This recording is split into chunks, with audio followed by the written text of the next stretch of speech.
পুরুষেরা ঈদের মাঠে যাবে, মহিলারাও যাবে। ভালো মহিলা তো যাবে যাবে, যারা হায়েজ হয়েছে তাকে ঈদের মাঠে যেতে হবে, যেতেই হবে। উম্মে আতিয়া রাদিয়াল্লাহু তাআলা আনহা বলেন, উমিরনা নুখরিজাল হুইয়াদা জাওয়াতিল খুদুরে, আমাদের ঋতুবতীকে ঈদের মাঠে যেতে বলা হলো। আমাদের যারা যুবতী মেয়ে তাদেরকে ঈদের মাঠে যেতে বলা হলো। বলা হলো ইয়াশহাদনা জামাতাল মুসলিমিন দাওয়াতাহুম, তারা গিয়ে মুসলমানদের সাথে তাকবীরে শরীক হবে। ঋতুবতী মহিলারা বলবে আল্লাহু আকবার, আল্লাহু আকবার, লা ইলাহা ইল্লাল্লাহ, আল্লাহু আকবার, আল্লাহু আকবার, লিল্লাহিল হামদ। ঋতুবতী মহিলারাও ইহরাম বাঁধার পরে বলবে লাব্বাইক আল্লাহুম্মা লাব্বাইক, লাব্বাইক লা শারীকা লাক, লাব্বাইক ইন্নাল হামদা নি'মাতা লাক ওয়াল মুলক লা শারীকা লাক। যাদের হায়েজ হয়েছে তারা এই তাকবীর পাঠ করবে, তবে কাবা ঘর তওয়াফ করবে না এবং সালাত আদায় করবে না।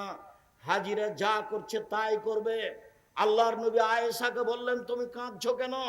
আয়েশা বললেন, আর আপনারা হজ উমরা করে যাবেন, আমার তো উমরা হলো না, আমি শুধু হজ নিয়ে যাব, এই জন্য আমি কাঁদছি, আমার ঋতু হয়েছে। তখন আল্লাহ রাসূল বলছেন, চিন্তা করো কেন, হায়েজ তো আদমের মেয়েদের উপরে ফরজ করা হয়েছে, সবারই হবে, তোমারও হয়েছে, তুমি অত চিন্তা করো কেন? ইসলামা ইয়াসনাউল হজ, হাজিরা যা করে সেটাই করো। হাজিরা কোরআন তেলাওয়াত করে, তুমি কোরআন তেলাওয়াত করো। হাজিরা লাব্বাইক বলে, তুমি লাব্বাইক বলো। হাজিরা সুবহানাল্লাহ আলহামদুলিল্লাহ বলে, তোমরা সব কিছুই বলো। সালাত আদায় করো না, তওয়াফ করো না। এই বিবরণ পেশ করে, বুখারী মুসলিমের বিবরণ পেশ করে বলা হয়েছে ঋতুবতী মহিলারাও কোরআন মাজিদ ধরে পড়বে, এ কথাই ঠিক। শতদিনের তদন্তে কথায় আছে, ওরা সালাত আদায় করতে পাবে না, ওরা তওয়াফ করতে পাবে না। ঋতুবতী মহিলা ঈদের মাঠে যাবে, যেতেই হবে। যখন জোরালো আদেশ দেওয়া হলো, তখন একজন মহিলা বলল, এহদানা লাইসা লাহা জিলবা, আমাদের কারো তো চাদর নাই, কেমনে যাবে? চাদর গায়ে দিয়ে যেতে হয়। উপস্থিত বৈঠকের মুসলিম বোন এমনি আছেন নাকি বসে, এই মেয়ে, এই মেয়ে, তোমার মাথায় কাপড় নাই কেন? শরম পাও না? তোমার বাপ নাই নাকি? তোমার লজ্জা হয় না কেন? তোমার শরম হয় না কেন? তোমার মা পাশে বসে আছে না? পাশে বসে আছে তোমার মা, তোমাকে দেখতে পায় না? তোমার মাথায় কাপড় নাই কেন? এ দেখো, এই দেখো, ঋতুবতী মহিলারাও যাবে মাথায় চাদর দিয়ে, গায়ে কাপড় দিয়ে, এ দেখো। তখন একজন মহিলা বলছে চাদর নাই যে। তখন আল্লাহ রাসূল বলছেন লেতুল বেসা সাহেবাতা মিন জিলবাবিহা, আর একজন বান্ধবীর চাদর নিয়ে যাবে, খালি মাথায় ল্যাংটা হয়ে হে হে করে চলে যাবে না, ঢং ঢং করে। এসেছে কোনো এইভাবে? উপস্থিত বৈঠকের দিনই বোন, আপনি কি আপনার দেবরের সাথে এসেছেন? আপনি একটু শরম পান না? আব্দুর রাজ্জাক বিন ইউসুফ এসেছেন, মা হলে চারটা জিনিস লাগে। উপস্থিত বৈঠকের মুসলিম বোন শুনেন, যেটা আমি সব সময় বলছি, মা হলে চারটা জিনিস লাগে। এক, যেটা জাবের বললেন, জাবের বলছেন যে আমরা এখন মদিনায় ঢুকবো রাদিয়াল্লাহু তাআলা। আল্লাহ রাসূল বলছেন, এই থামো থামো থামো, আমরা এখানে রাতে থাকবো, সকালে যাব। তো জাবের রাদিয়াল্লাহু তাআলা বলছেন, আমি নতুন বিবাহ করেছি, আমাকে বাড়ি যেতে দেন। তো আল্লাহ রাসূল বলছেন, তুমি নতুন বিবাহ করেছো, কুমারী মেয়ে বিবাহ করেছো না তালাক প্রাপ্ত মেয়ে বিবাহ করেছো? তো জাবের বললেন, আমি তালাক প্রাপ্ত মেয়ে বিবাহ করেছি। তো আল্লাহ রাসূল বললেন, তুমি কুমারী মেয়ে কেন বিবাহ করলে না? তুমি তার সাথে খেলতো, তোমার সাথে খেলতো। তখন জাবের রাদিয়াল্লাহু তাআলা বলছেন, আল্লাহ রাসূল শোনেন, আমার একটা কথা শোনেন আল্লাহর নবী, আমার বাপ উহুদের যুদ্ধে শহীদ হয়েছেন 9 জন মেয়ে রেখে, আমার 9টা বোন আছে। আমি আমার বোনদের সমবয়সের মেয়েকে আক্রাহন উজাব্বেজা মিসলাহুন না, ওদের সমবয়সের মেয়েকে আমি বিবাহ করা পছন্দ করিনি 4টা কারণে।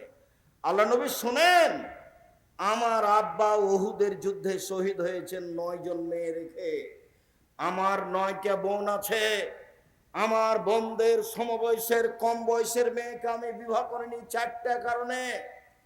এক, লে তুয়াল্লে মাহুন্না, আমার বউ যেন আমার বোনদেরকে বিদ্যা শিখাতে পারে, প্রথম বিদ্যা মাকেই শিখাতে হবে। এই জন্য পুরুষের সাথে সাথে মহিলা শাখাও খুলতে হবে, এ কথাই ঠিক। জামিয়া সালাফিয়া ডাঙ্গিপাড়া পবা রাজশাহীর মহিলা শাখার জন্য আলহামদুলিল্লাহ তানোর গোদাগাড়ির লোক জমি দিয়েছে 60 বিঘা। 33 শতকের বিঘায় কতখানি দিয়েছে? 60 বিঘা। তারা 100 বিঘার প্রজেক্টের প্রস্তাব দিয়েছে যে আমরা 100 বিঘা জমি এখানে করে দেব। মহিলা বিশ্ববিদ্যালয়ে মহিলাদের শিখাতেই হবে। রূপগঞ্জ নারায়ণগঞ্জে মহিলাদের শাখায় জমির পরিমাণ হলো 22 বিঘা। কতখানি? 22 বিঘা। ওই প্রতিষ্ঠান 51 বিঘা জমির উপরে। সম্মানিত দিনী ভাই বোন, মহিলা শাখা দিনাজপুরও আছে, মহিলা শাখা বরিশালও আছে, মহিলা শাখা চট্টগ্রামেও শুরু হবে ইনশাল্লাহ। সময়ের গতিতে চট্টগ্রাম, ময়মনসিংহ, নোয়াখালী, ফেনী, যশোর, কুষ্টিয়া এসব ডিস্ট্রিক্টে জমি রেডি আছে। সময়ের গতিতে প্রতিষ্ঠান চালু হবে ইনশাআল্লাহ। সম্মানিত দিনী ভাই বোন, কলমডাঙ্গা এলাকাবাসী, আপনাদেরকে মহিলা শাখা সুন্দরভাবে গড়ে তোলার চেষ্টা করতে হবে। আলেম ওলামাদের বেশি বেতন দিয়ে ভালো আলেম নিয়ে আসার চেষ্টা করতে হবে। রাজশাহী জামিয়া সালাফে এক একজন শিক্ষকের বেতন 60-৭০ হাজার করে। খাওয়া থাকা ভিন্ন, ওর পিছনে খাদেম ভিন্ন। মদিনে থেকে যারা এসেছেন তাদের বেতন লাগে না, তবে খাদেম লাগে, খাওয়া লাগে, বাবুর্চি লাগে। বাবুর্চি ভিন্ন, খাদেম ভিন্ন, অনেক পয়সা খরচ আছে তাদের পিছনে। আলহামদুলিল্লাহ খুব ভালো অবস্থায় জামিয়া সালাফে দেশে চলছে। আমার মনে বড় সাধ, এই দেশের মাটিতে আমি উন্নত মানের প্রতিষ্ঠান গড়বই ইনশাআল্লাহ। যেখানে ছেলে মেয়ে বাংলা, ইংরেজি, আরবি উন্নত মানের শিক্ষা অর্জন করে জাতির অন্যায়ের বিরুদ্ধে লড়বে, মুখে কলমে মিডিয়ায় লড়বে ইনশাআল্লাহ। সেটাই জামিয়া সালাফিয়া রূপগঞ্জ, নারায়ণগঞ্জ, ঢাকা। সেটাই জামিয়া সালাফিয়া ডাঙ্গিপাড়া, পবা, রাজশাহী। এই দেশের সর্ববৃহৎ প্রতিষ্ঠান জামিয়া সালাফিয়া। শিক্ষার মানে সর্বোচ্চ প্রতিষ্ঠান জামিয়া সালাফিয়া। শিরক মুক্ত প্রতিষ্ঠান জামিয়া সালাফিয়া। বিদআত মুক্ত প্রতিষ্ঠান জামিয়া সালাফিয়া। দল মুক্ত প্রতিষ্ঠান জামিয়া সালাফিয়া। সংগঠন মুক্ত প্রতিষ্ঠান জামিয়া সালাফিয়া। হিংসা মুক্ত প্রতিষ্ঠান জামিয়া সালাফিয়া। দেশের অমূল্য সম্পদ জামিয়া সালাফিয়া।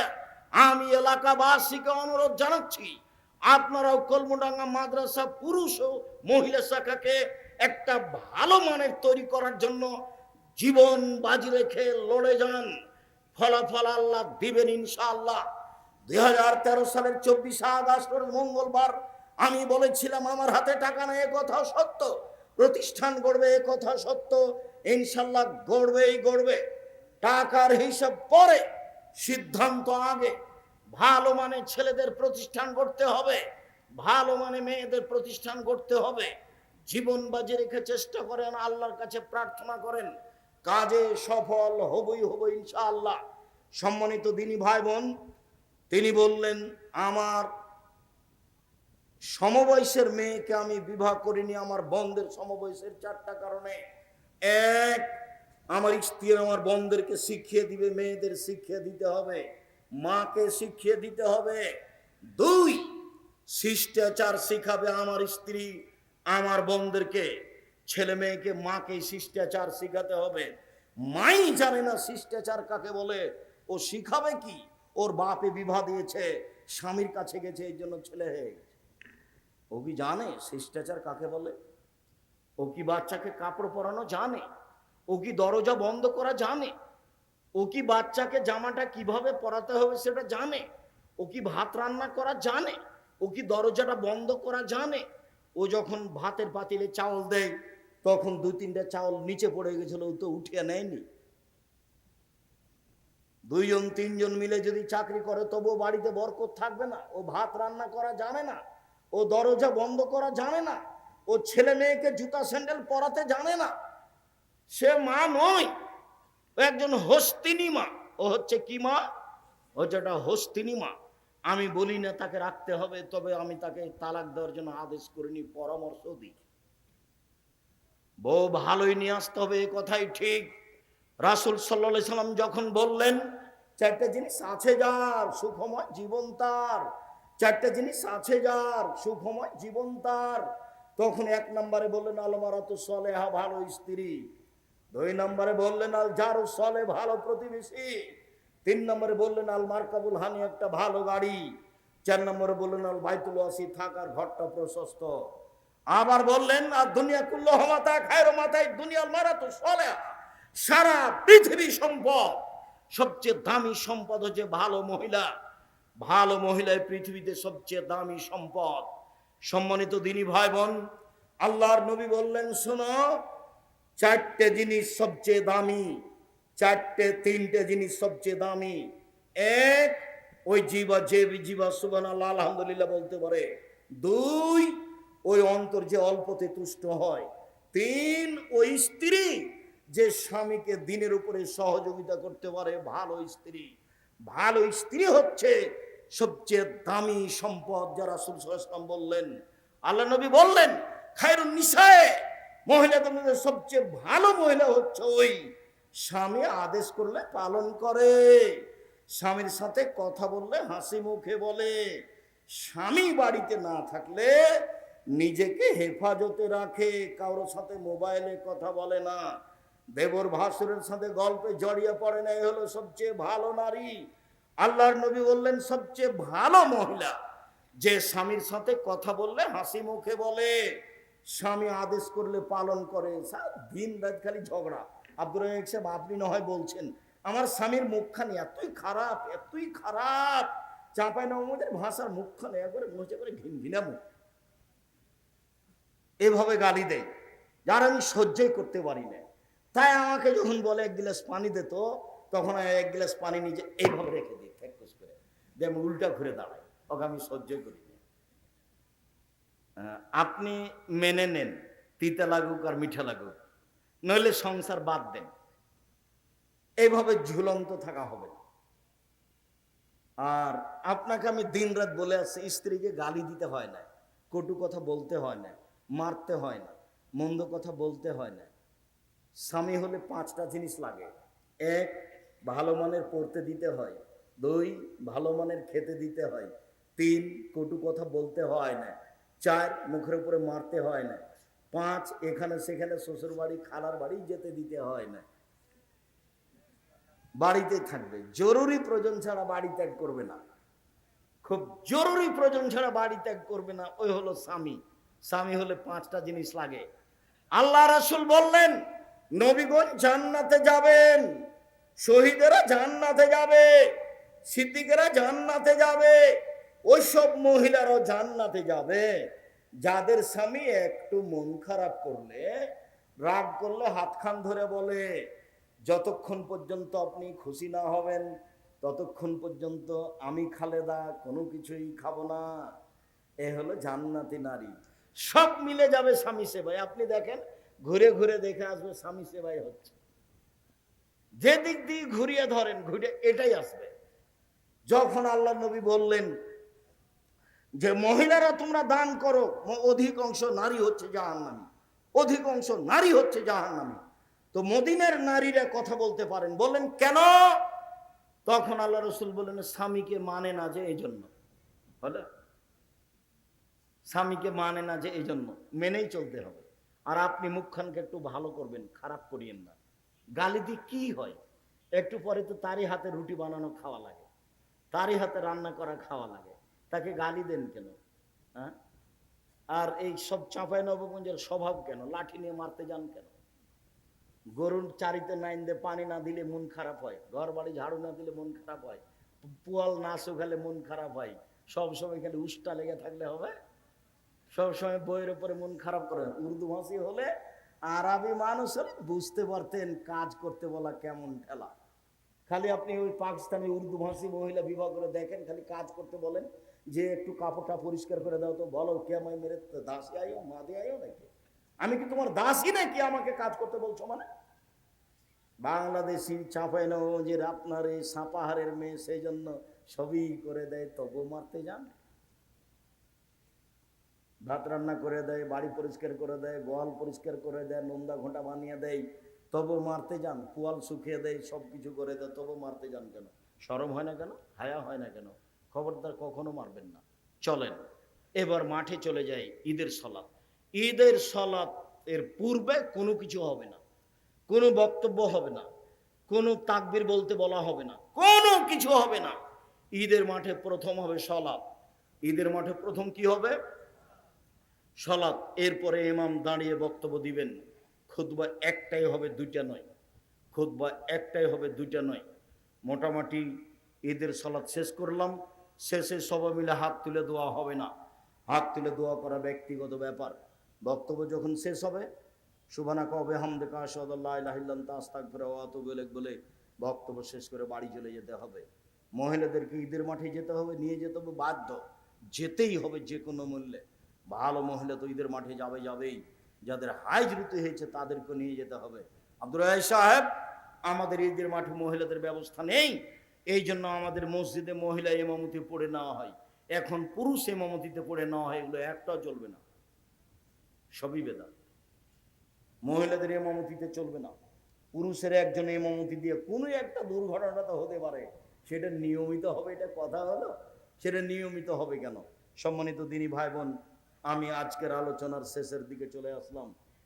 তোমার অনেকগুলো জিজ্ঞাসা নাকি? আচ্ছা, সম্মানিত দিনী ভাই বোন, প্রতিষ্ঠান আপনাদের কলমডাঙ্গায় একটা ঐতিহ্যবাহী প্রতিষ্ঠান আগে থেকে এখনো হোক, এটা আমি আন্তরিকভাবে কামনা করি। মর্মে আপনাদের ছেলেরা আপনাদের কাছে আসছে, উঠে যাওয়ার সফলতা নয়। 10 টাকা হোক, 5 টাকা হোক, 50 টাকা হোক, 200 টাকা হোক, কেউ ফিরিয়ে দিবেন না। আমার দিকে দেখেন, আল ইয়াদুল উলিয়া, এই ছেলেরা যাও। আর ইয়াদুল উলিয়া খায়রুম মিন ইয়াদিস সুফলা। দেওয়া হাত ভালো নেওয়া হাতের চেয়ে, দেওয়া হাত ভালো নেওয়া হাতের চেয়ে। রাসূল সাল্লাল্লাহু আলাইহি সাল্লাম দেওয়া হাতকে পছন্দ করেন নেওয়া হাতের চেয়ে। সব সময় দেওয়া হাতখান রাখবেন। 200 টাকা রাস্তার জন্য রেখেছেন, 50টা 100 টাকা দিয়ে দিবেন। আর বের হয়ে 1 কেজি জিলাপি নিয়ে যাব সিদ্ধান্ত, এই ছেলে বসো, আগে এই ছেলেগুলো আসুক, তারপরে তোমার ব্যস্ততা বাড়লো কেন? ও, আর বই তো আছে আব্দুল্লাহর মিন্নাতুল বারি। আমরা নিজের ছেলের জন্য দোয়া করি, আব্দুল্লাহর জন্য দোয়া করি। বুখারীর ব্যতিক্রম ব্যাখ্যা, বাংলা ভাষায় বুখারীর ব্যতিক্রম ব্যাখ্যা 2য় খণ্ড বের হয়েছে। তাদের প্রথম খণ্ড আছে, 2য় খণ্ড আছে। আব্দুল্লাহর অন্যান্য যেগুলো বই আছে, বিশেষ করে সিলেবাস, একটু থামে না, এই ছেলে থামো, এই ছেলেগুলো যাক না, তুমি ব্যস্ত হয়ে গেলে কেন? ছেলেগুলো পার হোক, তারপরে তুমি উঠো। তুমি নিজের প্রতিষ্ঠানে এসেছো, আমি তো বলছি, আমি উঠতে বললে উঠবেন না কেন? নিজের প্রতিষ্ঠানের সম্মেলনে এসেছেন, আপনার ভালোবাসা আগে আর আমার ভালোবাসা আপনার পিছে। আপনি নিজের প্রতিষ্ঠানে এসেছেন, পরবর্তীতে যখন আসবেন এরকমই টাকা পয়সা সাথে নিয়ে আসবেন। 10 টাকা হোক, 50 টাকা হোক, 5000 টাকা হোক। আমাদের ছেলেরা যেন ফিরে না যায়, কম হোক বেশি হোক। সম্মানিত দিনী ভাই বোন, ও আলিতে সম্পত্রিকা আছে, খুব গুরুত্বপূর্ণ। অন্তত 30 টাকা দিয়ে একটা পত্রিকা নিয়ে যাবেন, কেউ খালি হাতে যাবেন না। আর মহিলাদের জন্য আছে কেন এই নির্যাতন, কি তার প্রতিকার। আর আছে কেন হব অবরোধবাসিনী। বেগম রোকেয়া লিখেছে অবরোধবাসিনী, কেন হব অবরোধবাসিনী, এই বই আছে। দুয়ার বই আছে, কতটি হাত তুলে দোয়া আছে, কোথায় কোথায় হাত তুলে দোয়া করতে হবে। আর নামাজ শিক্ষা বই আছে। আর যেসব বই কথা বললাম এগুলো উপদেশ বই আছে। আদর্শ নারী, আদর্শ পরিবার, এইসব বই, সব বইগুলি সংগ্রহ করুন।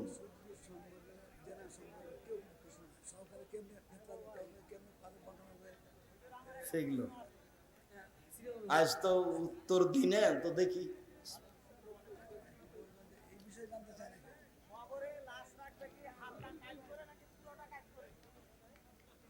চলো পুরোটা কাট করে না,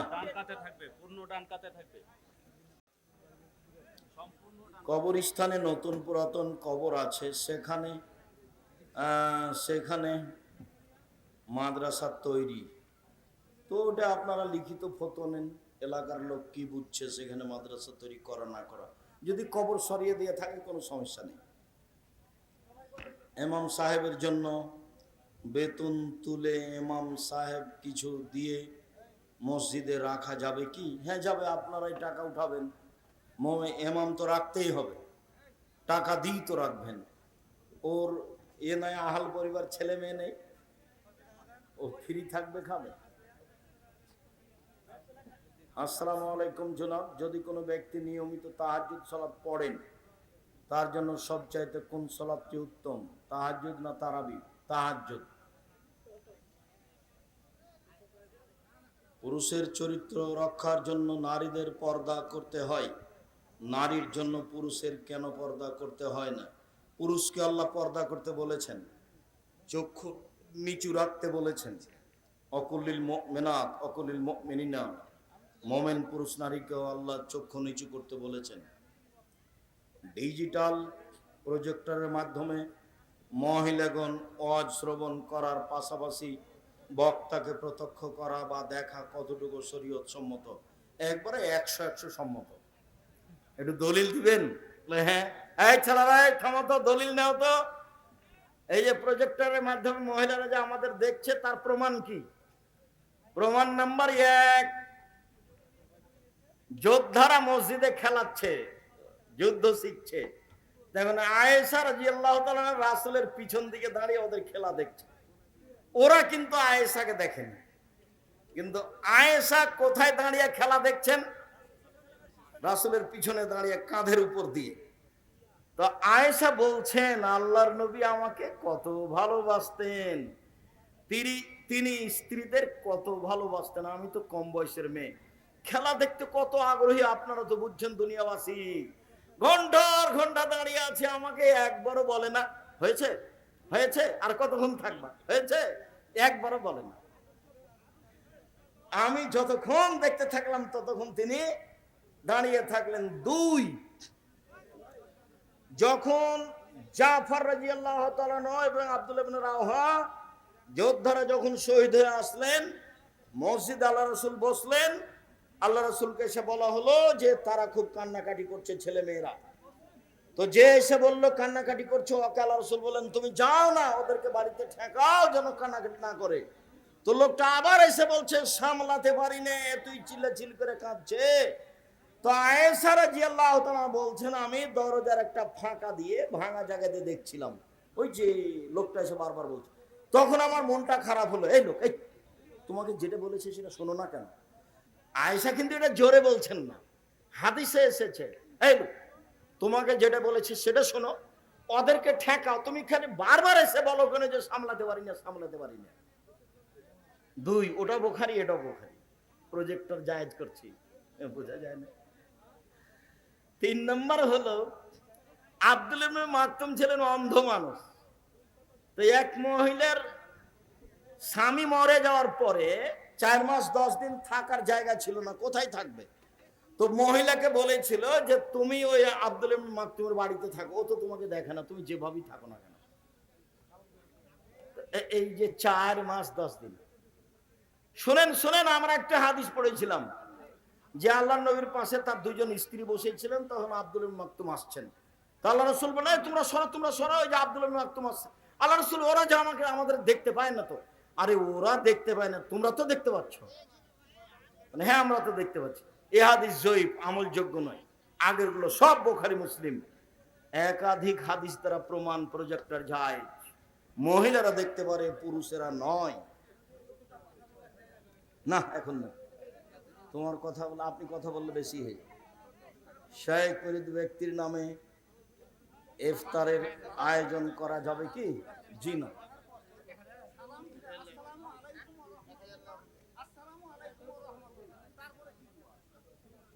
আল্লাহু আকবার, আস্তাগফিরুল্লাহ আস্তাগফিরুল্লাহ আস্তাগফিরুল্লাহ। কুরবানির গোশত কয় ভাগ করতে হবে? ভাগের কোনো সহি প্রমাণ নেই, 3 ভাগ করলে কোনো সমস্যা নেই। মৃত ব্যক্তির নামে কুরবানি হবে না, মৃত ব্যক্তির নামে ইফতার হবে না, মৃত ব্যক্তির নামে ইফতার হবে না, মৃত ব্যক্তির নামে কুরবানি হবে না।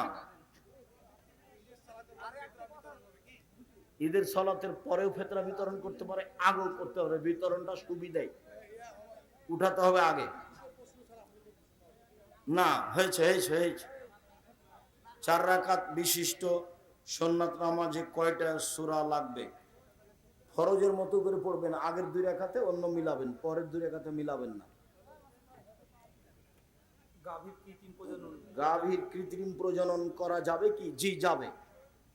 কৃত্রিম ভাবে গাভীর বাচ্চা নেওয়া যাবে, কেননা ওর উপরে কোরআন হাদিসের বিধান নেই। গবাদি পশুর উন্নয়নের জন্য যেটা সহজ সেটা করবে মানুষ। অতএব মুরগির নিচে হাঁসের ডিম দিয়ে বাচ্চা উঠাবে, কোনো সমস্যা নেই। কোরআন হাদিসের বিধান মানুষের উপরে না পশু প্রাণীর উপরে? মানুষের উপরে। কাজে এখানে ওখানে কোনো বিধান প্রযোজ্য করা যাবে না।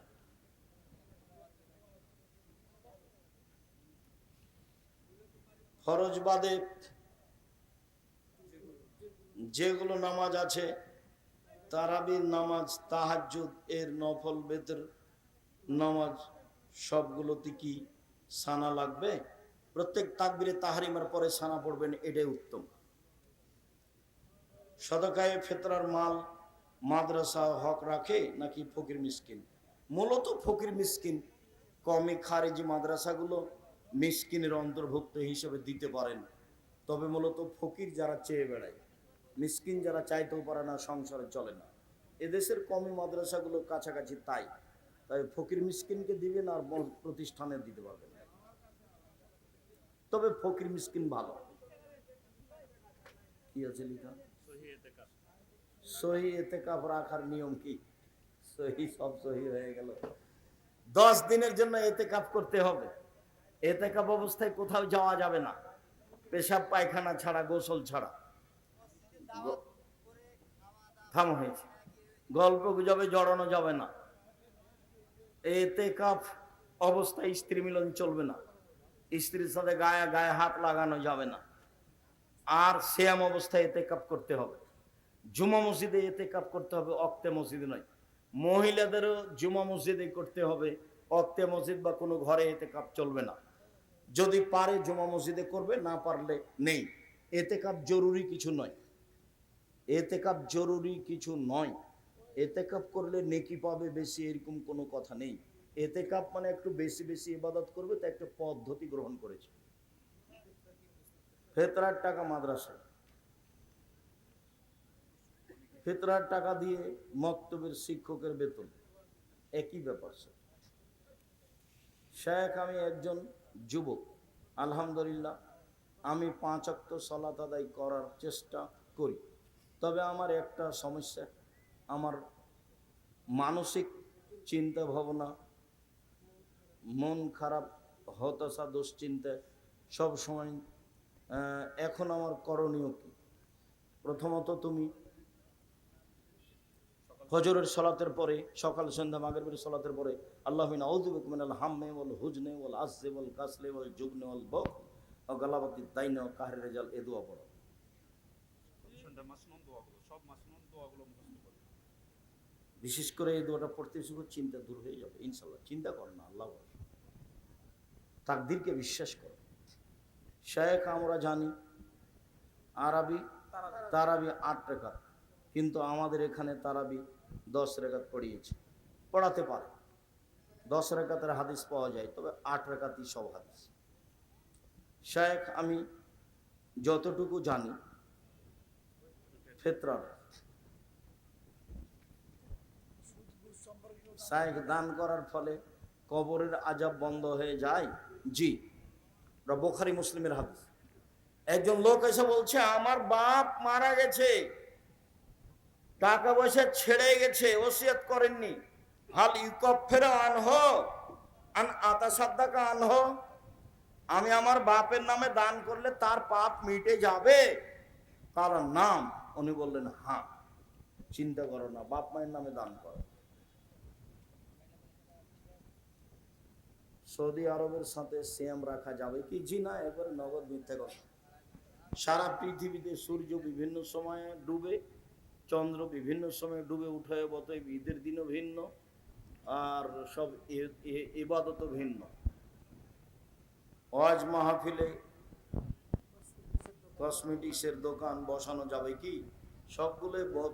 সবগুলো থেকে বিরত থাকা ভালো, চেষ্টা করতে হবে। গ্রামের সকলের ফিতরার চাউল টাকা সর্দারের নিকট। শেখ, আমি একটি কাপড়ের দোকান করি, একটি কাপড় যদি নগদে 500 টাকা বিক্রয় করি, ওই কাপড় বাকিতে 700 টাকা, উভয় সন্তুষ্ট থাকলে সমস্যা নেই। ফেতরার টাকা কাকে কাকে দেব? শেখ, ফেতরার মাল মসজিদের সামনের দেওয়ালে কি উমরা করতে গিয়ে 31টা সিয়াম করেছে, ওখান থেকে না 30টার পরে ওকে থেকে যেতে হতো এমনি। কেন? আরবি মাস হলো মানে 10 মানে 20 মানে 30, এবার আবার আরবি মাস 10 20, এবার বৃদ্ধাঙ্গন একটা চেপে ধরা হয়েছে 29, মানে আরবি মাস কিয়ামত পর্যন্ত 31ও হবে না 28 হবে, 30 হবে না হয় 29 হবে। অতএব তার একটা রোজার বেশি হয়েছে, ভুল হয়েছে, এ অন্যায় করতে হতো না, এমনি থাকতে হতো, পরের দিন ঈদ করতো। কথা বুঝতে পারেননি?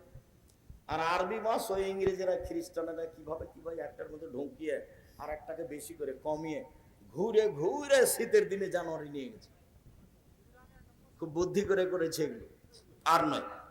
শুকরিয়া আল্লাহ, আমাদের যারা মারা গেছে তাদের কবরের শাস্তি মাফ করো। আমরা যারা অসুস্থ তুমি তাদের আরোগ্য দান করো। আমরা যারা বেঁচে আছি তুমি তাদেরকে তোমার রাসূলের পদ্ধতি অনুযায়ী চলার তৌফিক দান করো। তোমার দরবারে এই জোরালো দাবি দাওয়া রেখে আজকের আলোচনা এখানে শেষ করলাম। কেউ পত্রিকা ছেড়ে যাবেন না, 30 টাকা দামের একটা পত্রিকা ছেড়ে যাবেন না। আর আব্দুল্লাহর মিন্নাতুল বাড়ি আছে, বোখারির ব্যাখ্যা ব্যতিক্রম,